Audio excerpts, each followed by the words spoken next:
जय माता दी। सभी भक्तों को, आप सभी भक्त मेरा प्रणाम स्वीकार करें। स्वागत करता हूं आप सबका आपके अपने YouTube चैनल स्पिरिचुअल मोटिवेशन में। आज जैसे कि आप टाइटल पढ़ के आए हो ये वीडियो देखने, मैंने पहले ही बताया कि सिर्फ उन लोगों के लिए है ये वीडियो जो भगवत दर्शन प्राप्त करना चाहते हैं, जो परमात्मा के दर्शन प्राप्त करना चाहते हैं, उनका अंश प्राप्त करना चाहते हैं, जिनके मन में किसी भी सिद्धि का लालच है, किसी भी और तत्व का लालच है, किसी भी शक्ति का लालच है, तो वो ये वीडियो यही बंद कर दे, इस वीडियो को आगे ना चलाए। ये वीडियो सिर्फ दर्शन प्राप्त लोगों के लिए है, जो लोग दर्शन प्राप्त करना चाहते हैं। ये वीडियो सिर्फ उन लोगों के लिए है। तो सबसे पहले तो मैं आप सभी देशवासियों को, जो भी देश विदेश से मेरी ये वीडियो सुन रहे हैं, देख रहे हैं, उन सब को राम मंदिर जो बनने जा रहा है 22 जनवरी को, जिसका उद्घाटन किया जाएगा, आप सभी देशवासियों को, सभी को मेरी ओर से राम मंदिर बनने की बहुत बहुत बधाई हो। 500 साल का तगड़ा ये हमारा संघर्ष रहा है, हमारे साधुओं का, संतों का, तो हमें बहुत खुशी और बहुत ही गर्व की बात है ये भारत देश के लिए।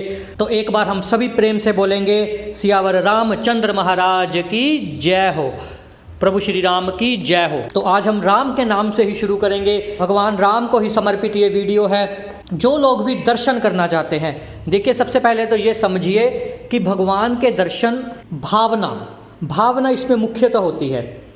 कई लोग दर्शन कर भी लेते हैं, फिर भी उन्हें पता नहीं चलता कि उन्होंने दर्शन कर लिया। वो यही समझते रहते हैं कि ये सब काल्पनिक है, ऐसा तो कुछ हो नहीं सकता, क्योंकि कहीं ना कहीं विज्ञान हमारे दिमाग में बसा हुआ है ना, कि साइकोलॉजी होती है, ऐसा होता है, जिस मूर्ति को हम देखते हैं वही मूर्ति रूप ले लेती है। अलग अलग तरह की भ्रांतियाँ, अलग अलग तरह की बातें लोगों के मन में चल रही होती हैं। पर पहली बात तो ये समझिए, भगवान के दर्शन पूरी तरह भावना के ऊपर निर्भर है। जैसी आपकी भावना होगी वैसा ही स्वरूप आपको भगवत का नजर आएगा। सबसे पहले जो भगवान दर्शन देते हैं वो स्वप्न दर्शन देते हैं। स्वप्न में आकर आप जब उनके किसी भी एक मंत्र को, किसी भी एक स्तोत्र को जपते हैं, किसी भी साधना को करना शुरू करते हैं, और ये बात याद रखिए, दर्शन प्राप्त करने के लिए आपको साधना करने की ज़रूरत नहीं है, गुरु बनाने की ज़रूरत नहीं है। गुरु बनाएंगे तो एकदम बढ़िया से आपको जो काम 4 दिन में होना है वो 1 दिन में हो जाएगा, ऐसी बात नहीं है। गुरु बनाने के बहुत फ़ायदे होते हैं, पर कई बार आजकल की दुनिया में गुरु विश्वास के योग्य नहीं रह गए हैं। गुरु खुद ही साधक की चीज़ें बांध लेते हैं। बड़े सारे मैसेज मेरे पास आते हैं, और आप लोग भुक्तभोगी भी रहे होंगे कि गुरु ने ही हमारी सिद्धियां, शक्तियां बांध ली। तो जो लोग भी भगवान के दर्शन प्राप्त करना चाहते हैं उनको गुरु बनाने की ज़रूरत नहीं है। महादेव भगवान को गुरु बनाइए, साक्षी मानिए, और तल्लीनता के साथ जिस भी देवता के आप दर्शन करना चाहते हो, पूरी तरह से भावनात्मक रूप से, कलात्मक रूप से, शारीरिक रूप से, मानसिक रूप से उनके हो जाइए। मुझे इस बात पे याद आता है स्वामी विवेकानंद जी का, बहुत बड़े संत हुए हैं एक तरह से। उन्होंने ये बात बोली थी कि आप अगर किसी भी चीज़ को पाना चाहते हो, किसी भी चीज़ को, तो आपके खाते टाइम, सोते टाइम, उठते जागते 24 घंटे उसी चीज़ का ध्यान रहना चाहिए, जिस भी चीज़ को आप पाना चाहते हो। अगर आप कामयाबी को पाना चाहते हो तो आपका कामयाबी की तरफ ध्यान रहना चाहिए। पैसा कमाना चाहते हो तो पैसे की तरफ ध्यान रहना चाहिए। नौकरी चाहिए, गाड़ी चाहिए, जिस भी चीज़ को आप पाना चाहते हो उसी चीज़ की तरफ 24 घंटे आपका ध्यान रहना चाहिए। और अगर आप भगवत प्राप्ति करना चाहते हो तो फिर सब चीज़ भूल जाइए। दर्शन तभी होंगे जब 24 घंटे सब काम कर रहे हो, दुनियादारी चल रही है, दुख सुख आ रहा है, जा रहा है, रिश्तेदारी है, सब कुछ आप कर रहे हो, काम कर रहे हो, निभा रहे हो सभी जिम्मेवारियां अपनियां, पर फिर भी 24 घंटे आपके मन में सिर्फ एक ही चीज़ चल रही है कि मैंने दर्शन प्राप्त करने हैं। जिद पे अड़ जाइए। जिद्दी लोग भगवान को पसंद आते हैं, जो लोग संकल्प के पक्के होते हैं। माता पार्वती जी ने कितने हजार साल तपस्या की थी एक ही पैर पर खड़े होकर। अगर हम शिव पुराण से कथा उठाए तो माता पार्वती ने बहुत घोर तपस्या की थी भगवान शंकर को प्राप्त करने के लिए। और भी आप लोग देखिए कितनी कितनी कठिन तपस्याएं लोगों ने की हैं। माता गंगा को पृथ्वी पर अवतरित करने के लिए कितनी पीढ़ियों ने पूजा की, तब जाकर माता गंगा पृथ्वी पर अवतरित हुई हैं। आज हम जिनका लाभ उठा रहे हैं, अपने पापों से मुक्ति पाते हैं जिस गंगा में स्नान करके, उनको पृथ्वी पर लाने में कितने लोगों का बलिदान रहा, कितने लोगों ने कितनी तपस्या की। तो इसीलिए अगर आपने भगवत दर्शन प्राप्त करने हैं तो तप करना होगा, जप करना होगा, उनका नाम लेना होगा। जिस भी देवता के आप दर्शन करना चाहते हैं उसके नाम में खो जाइए। उसकी मर्जी के बिना दर्शन नहीं होते, ये बात भी जान लीजिए कि भगवान की मर्जी के बिना आपको दर्शन नहीं होते। ये बात ना मैं आपको एक कथा से समझाता हूँ। एक बार एक संत हुए, बहुत तपस्या करते थे भगवान की, बचपन से अंधे थे तो घर वालों ने निकाल दिया था। पर श्री कृष्ण जी की भक्ति में हमेशा लीन रहते थे। श्री हरि नारायण ये जपते रहते थे, पूरे जीवन उन्होंने भक्ति की, पूरे जीवन। तो एक बार नारद मुनि जी उनके पास आए और कुछ वार्तालाप उन दोनों में होना आरंभ हुआ। जब उन दोनों में वार्तालाप आरंभ हुआ तो उन साधु ने नारद मुनि जी से कहा कि प्रभु आप कहाँ जा रहे हैं? तो नारद मुनि ने बताया कि अब आपके बाद मैं सीधा बैकुंठ जाऊँगा। उन साधु के मन में बहुत व्याकुलता जाग गई। उन्होंने कहा कि प्रभु अगर आप बैकुंठ जा ही रहे हैं तो मेरा एक संदेश श्री हरि के पास पहुँचा देना। तो नारद जी ने पूछा कौन सा संदेश? तो उन्होंने बोला कि महाराज श्री हरि जी से पूछना कि वो मुझे कब दर्शन देने आ रहे हैं, बस इतना मुझे बता देना। तो नारद मुनि जी ने कहा ठीक है जी, मैं बता दूंगा आपको। तो नारद मुनि जब बैकुंठ पहुँचे तो जैसे उन्होंने दंडवत प्रणाम किया तो श्री हरि जी ने नारद जी से पूछा कि हाँ जी बताइए क्या काम से आए हो आप? तो नारद जी ने कहा प्रभु कुछ खास काम तो नहीं था, दर्शन अभिलाषी आया हूँ, पर नीचे आपका एक भक्त है जो आपकी बहुत तपस्या कर रहा है, बहुत समय से तपस्या कर रहा है, उसका एक छोटा सा सवाल है आपसे। तो प्रभु ने कहा हाँ जी बताइए क्या सवाल है? तो नारद जी ने कहा कि वो पूछ रहे हैं कि आप उन्हें कब दर्शन दोगे? तो प्रभु मुस्कुराए और बोले कि वो जिस पेड़ के नीचे बैठकर तपस्या करते हैं, उस पेड़ के जिस दिन सारे पत्ते गिर जाएंगे उस दिन मैं उनको दर्शन दे दूंगा।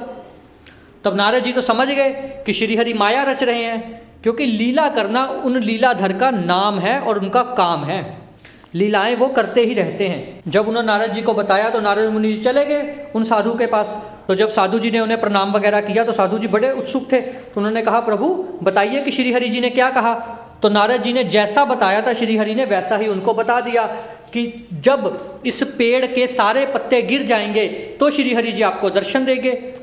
और ऐसी अंधभक्ति था, आप इसको अंधभक्ति बोल सकते हो, इतनी श्रद्धा अपने प्रभु में। जब उन्होंने ये बात सुनी मन व्याकुल हो गया, मन खुशी से इतना वो नाचने लगे, गाने लगे और नाचते गाते गिरते पागलों की तरह झूमने लगे कि प्रभु मुझे दर्शन देंगे, प्रभु मुझे दर्शन देंगे। और ऐसा करते करते करते वो कुएं में गिर गए। जब वो कुएं में गिरने लगे थे तो एक छोटे से बच्चे ने आकर उनका हाथ थाम लिया। तब उन्हें पता लग गया कि हाथ जिन्होंने थामा है वो कन्हैया है, वो श्री कृष्ण जी हैं, वो भगवान है, साक्षात श्री हरि जी ने उनका हाथ थामा है। फिर उन्होंने उनका हाथ थामा और बाहर आए और फिर उनको दर्शन दिए। तो ये बात आप इस कथा से समझिए। इसके आगे ये कथा बहुत लंबी है, अभी तो बहुत दोहे इसमें जुड़े हैं जो मैंने स्किप कर दिए, पर आप इस बात को, इस कहानी के कथा के मर्म को समझिए कि जब भी आप दर्शन के अभिलाषी होंगे, देखिए यहाँ भी प्रभु ने क्या बताया था कि मैं दर्शन तब दूंगा जब पेड़ के सारे पत्ते गिर जाएंगे। इसका मतलब कभी नहीं, क्योंकि ऐसा तो कभी हो नहीं सकता, पर अगर प्रभु चाहे तो सब कुछ हो सकता है। पर उनकी खुशी को, उनकी उत्सुकता को देखकर प्रभु ने उसी क्षण उनको दर्शन दे दिए। तो ये बात आप सब लोग समझिए, दर्शन प्राप्त करने हैं तो उनकी भक्ति में पागल होना पड़ेगा और कुछ नहीं दिखना चाहिए। फिर कोई माँ नहीं, कोई रिश्ता नहीं, कोई भाई नहीं, कोई बंधु नहीं, कोई काम नहीं, कुछ नहीं, सब कुछ अपना करो। मैं ये नहीं कहता साधु बन जाओ, अब इस बात को मेरी अदरवाइज मत ले जाना। साधु बन के नहीं घूमना है, पर इस प्रकार से रहना है कि 24 घंटे उसका नाम जपते रहो, उसका नाम लेते रहो। किसी मंत्र को जपने की भी जरूरत नहीं है। कई बार साधक लोग करते हैं कि मंत्र जप ले, ऐसी बात भी नहीं है। केवल श्री हरि का नाम ही काफ़ी है, केवल माता रानी का नाम ही काफ़ी है, जय माँ काली ही काफ़ी है। अगर आप मंत्र जाप नहीं करना चाहते, नाम जप नहीं करना चाहते, तो आप सिर्फ उनका नाम जपिए, नाम ही काफ़ी है प्रभु के दर्शन करवाने के लिए। तो भगवत दर्शन में आगे बता रहा था कि सबसे पहले आपको होंगे स्वप्न दर्शन। ये आपको काल्पनिकता लग सकती है, ये कल्पना लग सकती है कि स्वप्न में प्रभु ने दर्शन दिए, पर ये होता है। 90-95% लोगों के साथ ये होता है और वो अपना अनुभव बताते हैं और फिर उसके बाद अनुभव बंद हो जाते हैं।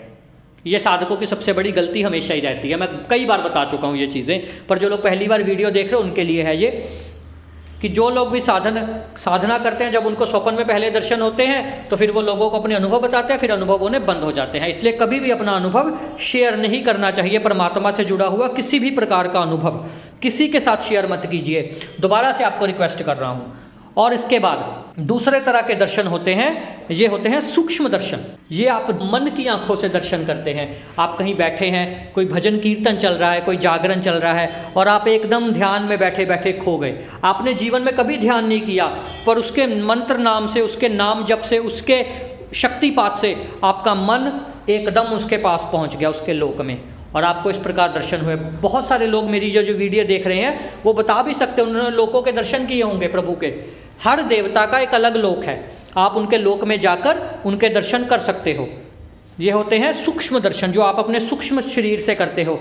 तीसरे होते हैं स्थूल दर्शन, जो कि हमारे कुछ साधुओं ने किए हैं, जिसका मैं खुद का अनुभव अपना नहीं बता सकता। मैंने ऐसे अभी तक इस रूप में दर्शन कभी नहीं किए हैं, मेरे गुरु जी ने किए हैं, मैं नहीं बता सकता, मैंने नहीं किए। स्थूल दर्शन क्या होता है, उसमें आप देवता को छू कर देख सकते हो। जैसे तुलसीदास जी को कहते हैं ना, वो दोहा था, तिलक लगाने प्रभु श्री रामचंद्र जी आते हैं। तो रामचंद्र जी अगर आए हैं तो वो स्थूल रूप में आए हैं, इस प्रकार से। तो प्रभु, ये हमारी कथाओं में भी वर्णित है, और भी बहुत सारे संत हैं जिन्होंने स्थूल रूप में भी देवता के दर्शन किए हैं, जिन्होंने देवता को गले लगाया है। मेरा खुद की, अब मेरा कहते हैं ना, हर किसी का एक लक्ष्य होता है, मेरा खुद का लक्ष्य यही है कि इतना लोक कल्याण कर देना, इतना लोक कल्याण कर देना, इतना लोक कल्याण में उसका नाम ले लेना कि प्रभु खुद कहें कि अब तू मेरे दर्शनों के काबिल है, अब तू मेरे दर्शन कर सकता है, अब तू मुझे हाथ लगा कर देख सकता है, अब तू मुझे महसूस कर सकता है। महसूस तो हालांकि अभी मुझे 24 घंटे होता ही है, पर जब हाथ लगा कर देखना, जब उनके चरणों में अपना सर रख पाऊँ, जब उनकी गोद में मैं बैठ पाऊँ, उस माँ काली से हमारी मेरी यही अर्जी है। ये लक्ष्य लेकर हमें चलना चाहिए। एक लक्ष्य सटीक होना बहुत ज़रूरी है। आपका जीवन में एक लक्ष्य होना बहुत ज़रूरी है कि आपने यहाँ तक पहुँचना है। फिर जब यहाँ तक पहुँच जाओ, फिर आगे देखते हैं। भगवत दर्शन मोक्ष है, कुछ नहीं मांगना, कुछ नहीं मांगना, याद रखिएगा। देखिए, जब देवता आएंगे, मैं पहले भी बता चुका हूँ कि जब देवता आएंगे तो वो खाली हाथ थोड़ी जाएंगे, कुछ ना कुछ तो आपको आशीर्वाद दे के जाएंगे। तो पहले भगवान से भगवान को मांग लो। कई बार हमें नहीं समझ आता ना कि भगवान से क्या मांगे, तो भगवान से भगवान को मांगो, जब वो आपको मिल जाएंगे, कुछ भी कमी जिंदगी में नहीं रह जाएगी। तो नाम जपिए, अधिक से अधिक नाम जप करते रहिए। इस टॉपिक पर इससे ज़्यादा मैं और नहीं बता सकता। और एक ज़रूरी बात आपको बतानी थी, कल मैं वीडियो डाल रहा हूँ, जिन्होंने भी मेरी पिछली वीडियो को इतना प्यार दिया, पहले तो उन सबका बहुत शुक्रिया। इतने कमेंट्स मेरे पास आ चुके हैं, काफ़ी कमेंट्स मेरे पास आए हैं जिन्होंने बोला है कि आज्ञा चक्र पर वीडियो बनाओ। तो कल हम विशुद्धि चक्र पर पहुंच गए थे, विशुद्धि से ऊपर अब हम कल वीडियो डालूंगा मैं आज्ञा चक्र के ऊपर और ब्रह्मरंध्र के ऊपर, सहस्त्रार्थ चक्र जिसको बोलते हैं। कल मैं उसके ऊपर वीडियो बनाऊंगा, बहुत ही सूक्ष्म, और ये भी करीब करीब होगी आधे पौने घंटे की वीडियो तो ये बनेगी शायद। अब मुझे खुद नहीं पता कितनी लंबी बनती है, कल रिकॉर्ड करूंगा मैं इसको। तो आप ये वीडियो ज़रूर देखना और पूरी देखना, इसको भी बीच में स्किप मत करना, नहीं तो एक भी ज़रूरी जानकारी अगर मिस हो गई तो बहुत परेशानी हो जाएगी फिर। क्योंकि कुछ विद्याएं कल मैं ऐसी दूंगा जो सीधी आपके आज्ञा चक्र पर ही चोट करेंगी, सीधी आपके आज्ञा चक्र को ही हम जागृत करेंगे। वो विधियां मैं आपको बताऊंगा कल कि कैसे करते हैं, ध्यान को उस परम तक कैसे जल्दी से पहुंचाया जाता है। और इसके बाद एक और बात आपको बतानी थी कि जो लोग भी, अब तक मैं सबको यही बताता था कि मैं ऑनलाइन इलाज कभी नहीं करता, पर कल जैसे मैंने आपको बताया कि माँ छिन्नमस्तिका के धाम गया हुआ था, वहाँ पर हवन किया आप सब लोगों के लिए, तो वहाँ से और गुरु जी की आज्ञा के साथ अब हम ऑनलाइन इलाज कर सकते हैं। अब हमें ये आज्ञा मिल गई है। तो जो लोग भी आप नेगेटिविटी बाधा से परेशान हैं या कुछ भी परेशानी से है, तो वो लोग मुझसे इलाज करवा सकते हैं ऑनलाइन। इलाज तो हालांकि मैंने काफ़ी समय पहले ही शुरू कर दिया था करना, पर कल प्रॉपर आज्ञा लेकर, अब क्योंकि पहले मैं ज़्यादा केस नहीं पकड़ता था, मेरे पास अगर 10 केस आते थे तो मैं किसी एक का ही केस पकड़ता था, मैं सबका केस नहीं लेता था इस प्रकार से। पर अब जितने चाहो आप हमारे साथ जुड़ सकते हो, आप हमें अपनी फ़ोटो वगैरह भेज सकते हो। इलाज की प्रक्रिया मैं एक PDF डाल दूंगा, या आपको बता दूंगा कि क्या खर्चा आता है, क्या हिसाब रहता है, किस प्रकार से मैं इलाज करता हूं। अगर आपने मेरे पास आना है तो कैसे पहुंच सकते हैं, क्या विधि है इलाज की, आपको क्या करना होता है, ये सब मैं आपको बता दूंगा एक वीडियो के माध्यम से, या व्हाट्सएप पे बता दूंगा जो लोग मेरे साथ जुड़े हैं। तो जो लोग भी नकारात्मक ऊर्जा से परेशान है, नकारात्मक बाधा से परेशान है, किसी भी बीमारी से परेशान है, पितृ दोष से परेशान है, वो लोग हमें संपर्क कर सकते हैं, हम उनका इलाज कर देंगे यहाँ बैठे बैठे ही। जो लोग दूर दराज से हैं और उनको रिजल्ट देखने को मिलेंगे, वो तो आप खुद ही अपने अनुभव मुझे शेयर करोगे, मैंने क्या ही बताना है। तो बस यही बात आप सबको बतानी थी। इसी के साथ आप सबके मंगल भविष्य की कामना के साथ, जय माता दी, जय माता दी, जय माता दी।